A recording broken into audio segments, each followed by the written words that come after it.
भद्रक जिला वासुदेवपुर ब्लॉक अंतर्गत पढ़ुआ सरपोखरियाड़ी ठारे हनुमान मंदिर तृतीय वार्षिक उत्सव अनुष्ठित होईछि। एही वार्षिक उत्सव 3 दिन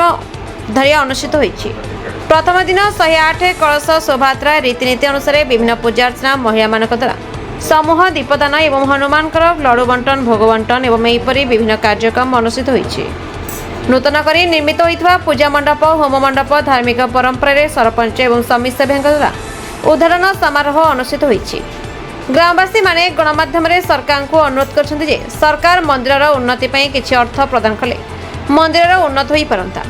एथिरे योगदान करथिले पढ़ुआ ग्राम पंचायत सरपंच श्रीमती आरतीबाला दास, पढ़ुआ ग्राम पंचायत समिति सभ्या श्रीमती कल्पना दास, सरपंच प्रतिनिधि श्रोत वृंदावन दास, समिति सभ्या प्रतिनिधि तथा कमिटर सभापति श्रोत नित्यानंद दास, संपादक श्रोत चंद्रकांत परिडा, रवींद्र बेहेरा समेत ग्रामवासी माने उपस्थित थे। आमर एटा पौढ़ुआ पंचायत ये मंदिर आमर दीर्घ 3 वर्ष धरी तैयारी 3 वर्ष तो तैयारी आज तार हूँ जन्म उत्सव हूँ ये आमर हनुमान जयंती उत्सव ये आमर यहाँ पर्सनाल पैसा तैयारी कराई गवर्नमेंट सहायता किसी पाई ना नित्यानंद दास ये मंदिर टी तैयारी कौन बाह्य अनुदान किसी मिलना तेणु ये 3टा मंदिर अच्छी गोटे शिव मंदिर गोटे शनेश्वर मंदिर आ गोटे हनुमान मंदिर जहाँ श्रृंखला सहित चलुची तेणु आम पंचायत समिति पंचायत जी कि आम सरपंच को अनुरोध कर रास्ता टी देवे तापर चारिपाख केमी बढ़ा हे से टे अनुदान पाइबू बाउंड्राल करने आम अनुरोध करुँ तो से कहते धीरे धीरे जहाँ पारे दे पारे सक्षम एमएलए को विषय भी आम अनुदान करूँ आम एमपी महोदय को कहीलु जिते आमर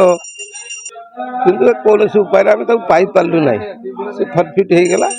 से तो बर्तमान नहांती नुआ एमपी आजेपी कौन हम देखा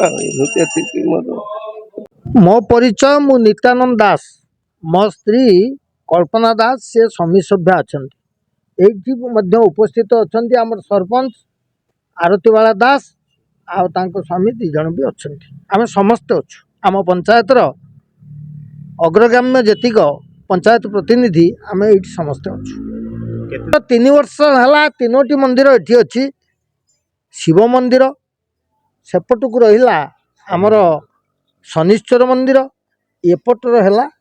हनुमान मंदिर किछि नथिला 3 वर्ष तले इलेक्शन जस्ट पंचायत इलेक्शन बेलू एटा प्रतिष्ठा उत्सव होता किंतु हनुमान मंदिर कंप्लीट हो नथला खाली जस्ट मंदिर टी होता कंप्लीट है यही वर्ष कंप्लीट है यही वर्ष प्रतिष्ठा वर्तमान है बोली धरले चलिबो। केते दिन धरि प्रोग्राम प्रोग्राम माने को प्रोग्राम प्रतिष्ठा उत्सव एटा चलथिला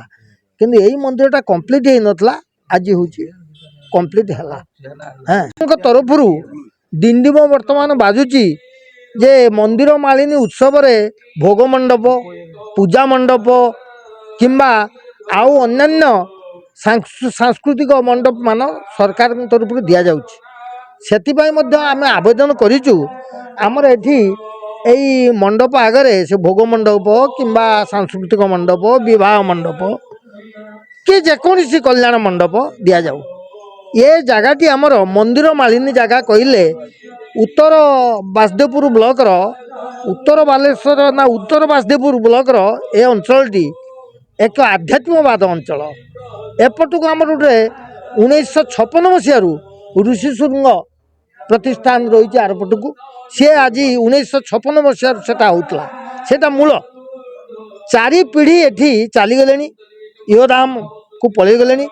आम 4th पीढ़ी वर्तमान तार दायित्व बुझा संगे संगे एटा को आम कर समस्ते चांदा पटल करी अन्य माने आम अग्रज रही आम एटा को अनुदान खटे कर जो दिन पिटुची आपण जरिया जदि किसी आम पाइपर यार आउरी किसी उन्नति आम करूँ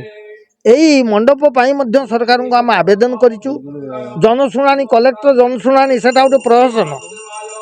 कलेक्टर जनाऊँ जोटा यहाँ जनइबे पेपर लिखे मुझे कौन कार्यकारी हो पारना आम से जनईलु कलेक्टर पाखे यही मंडप सरकार दि जाऊँगी तेणु आपण एगुड़िक आमपाई सैंक्शन करूँ सकाଳେ आज आमर समूह दीपदान उत्सव पालन होता देखिथे दीप ही समस्त महिला पुरुष समस्ते सकाळे अंतत 12टा 1 पर्यंत समूह दीपदान उत्सव पालन होता हनुमान लड़ू बंटन होता तापर पूजा चलला संध्या बेलू रही पंचामृत भोग बंटन ये कार्यक्रम चली यहाँ गोटे आध्यात्मवाद परिवेश महिला माने प्रबल भक्त ये तेणु से सकाळे भिड़ थिला आपण मैंने ये बाटे जाऊ